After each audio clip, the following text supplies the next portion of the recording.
नमस्कार सभी को। मेरे चैनल में आप सभी का हार्दिक स्वागत है। आज मैं उपस्थित हूँ प्रसिद्ध कथाकार चित्रा मुद्गल की कहानी तर्पण लेकर। पापा जी, ये सुबह उठते उठते ही आप सहगल की सीढ़ी क्यों लगा देते हैं? कितना मनहूस गाना है। जब दिल टूट ही गया हम जीकर क्या करेंगे। जब दिल ही टूट गया हम जीकर क्या करेंगे। गाना क्या है, रोना है रोना, बंद कीजिए।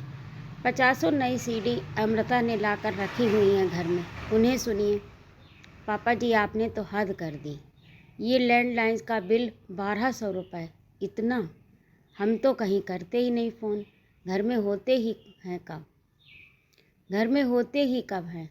दफ्तर से खटखटा रात सोने भर के लिए तो घर आते हैं। हमारे रहते किसी का फ़ोन आ गया तो उठा भर लेते हैं। जिन्हें करना होता है उन्हें दफ्तर से कर लेते हैं। अपने अपने मोबाइल हमारे पास हैं। आपको मोबाइल दिया नहीं क्योंकि आपको पेसमेकर लगा हुआ है। अमृता बता रही थी, तुम फिजूल भुना रहे हो। गनीमत समझो कि बिल कम आया है। वरिष्ठ नागरिकों को सरकार ने हर जगह छूट दे रखी है।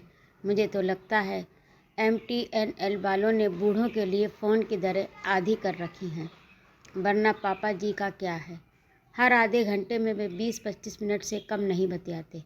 जाने इतनी बातें फ़ोन पर क्यों करते हैं, किससे करते हैं? जिससे करते हैं वह भी फुर्सत वाला ही होगा। उस हिसाब से तो बिल मामूली ही समझो। लो सुनो अपने बाप के कसीदे। हमें तो पड़ोस की रमणिका ने चार्टर्ड बस में बताया। कल दोपहर की ही तो बात है। नुक्कड़ वाली धोबिन को 4 उल्टियाँ क्या हो गईं। पापा जी उसे रिक्शे में बैठाकर अस्पताल ले दौड़े। पता चला कि वहाँ जाकर रतनिया पेट से है।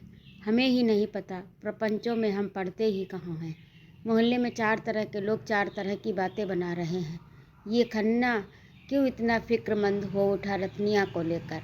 अब मैं किस किस को जाकर सफाई दूँ कि पापा जी 85 पार कर रहे हैं। पापा जी, ये क्या तमाशा है। दफ्तर जाने की मारा मारी के बावजूद सुबह मैं पानी की बोतलें भर भर कर लाइन से फ्रिज में लगा कर जाती हूँ। सांझ को मर खप कर घर लौटते हैं दोनों तो घूंट भर ठंडा पानी पीने को नसीब नहीं होता। हमसे तो मोहल्ले के जमादार, पोस्टमैन, ठेले वाले किस्मत वाले ठहरे। उन्हें जब भी प्यास लगती है आप बोतलें खाली कर देते हैं। आप समझते क्यों नहीं पापा जी। परोपकार के वो जमाने लद गए। घर के सामने जब लोग पानी के मटके रखवा दिया करते थे गर्मियों में, प्याऊ बनवा दिया करते थे रास्तों पर। नमकीन पिछले हफ्ते ही तो घर में आई थी पापा जी, हमने तो टूंगा ही नहीं, इतनी जल्दी ख़त्म भी हो गया। थके हारे घर लौट कर एक पैग लेने की सोचो तो नमक चट कर स्कॉच के घूंट भरो। जानते नहीं यहाँ से बाजार कितनी दूर है। वैसे तो आप कहते रहते हैं बीकानेरी भुजिया आपके दांतों से चबती नहीं, फिर किनकी खातिरदारी में नमकीन की बर्नियाँ उलीसते रहते हैं आप। अपने कमरे की बिजली दिन भर क्यों जला कर रखते हैं पापा जी आप? पिछले साल ही तो मोतियाबिंद का ऑपरेशन हुआ है आपका। आपने ही कहा था ऑपरेशन ठीक ठाक हो गया, संतुष्ट हैं आप। अब आपको आँखों से ठीक से दिखाई देता है, बल्कि साधारण रोशनी में भी आराम से पढ़ लेते हैं आप। कल शाम चार्टर्ड से उतरकर गेट से जैसे ही दाखिल हुए घर में बरामदे की बत्ती को जलते हुए पाया। कल शाम चार्टर्ड से उतरकर गेट से जैसे ही दाखिल हुए घर में बरामदे की बत्ती को जलते हुए पाया। जाने कब से जली छोड़ रखी आपने, क्यों ऑन की? दिन तो बड़े होते हैं आजकल पापा जी। इस महंगाई में बिजली की फिजूल खर्ची कैसे बर्दाश्त करें बताइए। घर में साग सब्जी ले आने भर से खर्च नहीं चलता पापा जी, सैकड़ों खर्चे हैं, किस किस को गिनाएं।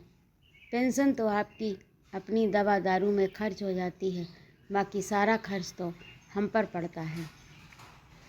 चलो माना पेंशन कम है, तनख्वाह जो कम थी, मगर तब क्या हुआ आपको पापा जी? शिकस्त से कमीशन का बढ़ा हुआ हिसाब किताब शिकस्त पे कमीशन का बढ़ा हुआ हिसाब किताब हाथ आते ही फ़ौरन लपक लिए आप पटियाला, बेटी की मुट्ठी गर्म करने। समझी? स्वाभाविक है, पैरवी की फीस भरना जो ठहरी। यह क्या किया आपने पापा जी? बैठक में मम्मी जी की तस्वीर टांग दी। मम्मी जी की तस्वीर कोई सैयद हैदर रजा की पेंटिंग है क्या? कितनी भद्दी लग रही है दीवार। सोचा था 60-70 हज़ार जोड़ लूँगी तो रजा की एक पेंटिंग खरीद कर लाकर यहाँ टांग दूँगी। ना होगा तो उनकी किसी पेंटिंग का पोस्टर ही खरीद कर मढ़वा लूँगी। लग जाएंगे 4 चाँद बैठक की कलात्मकता में। ईर्ष्या करेंगे अड़ोसी पड़ोसी। उनके घर की दीवार पर रजा की पेंटिंग सजी हुई है। सोचा तो ये है पापा जी, जोड़ गांठ कर बंगला बनवा लेने भर से कोई बंगले वाला नहीं हो जाता। बंगले में रहने के लिए बंगले वाले जैसी औकात भी होनी चाहिए। औकात तो वही है जहाँ बैठकर चाय पी, कुर्सी के नीचे कप प्लेट सरका दी। मक्खियाँ भिनकती हैं तो भिनकती रहें, क्या फ़र्क पड़ता है। फिर सुधरने में क्या सुख जो पसरने में मिलता है। मानव संपत्ति कर में वरिष्ठ नागरिकों को भारी छूट मिलती है। तर्क सही है आपका पापा जी, सही सोचते हैं आप। पैसे हमारे बचते हैं और हमें बचाने ही चाहिए। इफ़रात में नहीं कमाते हम, लेकिन जो काम करने के बाद होना है वह अगर मरने से पहले हो जाए और शांति से हो जाए तो इससे अच्छी बात और क्या हो सकती है। इकलौता वारिस हूँ आपका, दोनों कमाते हैं, आराम से भर लेंगे बढ़ा हुआ संपत्ति कर।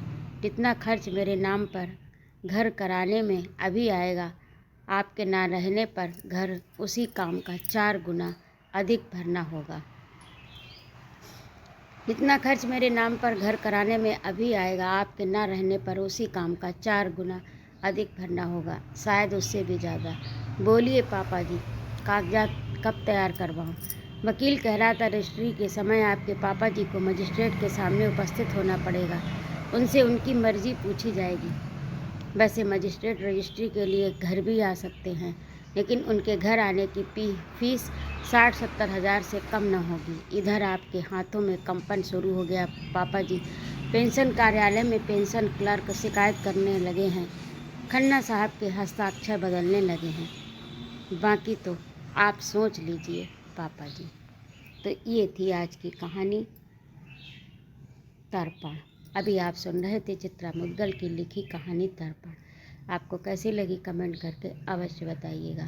और यदि आपको मेरा कहानी सुनाना अच्छा लगता हो तो कृपया मेरे चैनल को सब्सक्राइब अवश्य करें, लाइक और कमेंट करें तथा अपने मित्रों में शेयर भी करें। सुनने के लिए बहुत बहुत धन्यवाद। जय माँ भारत।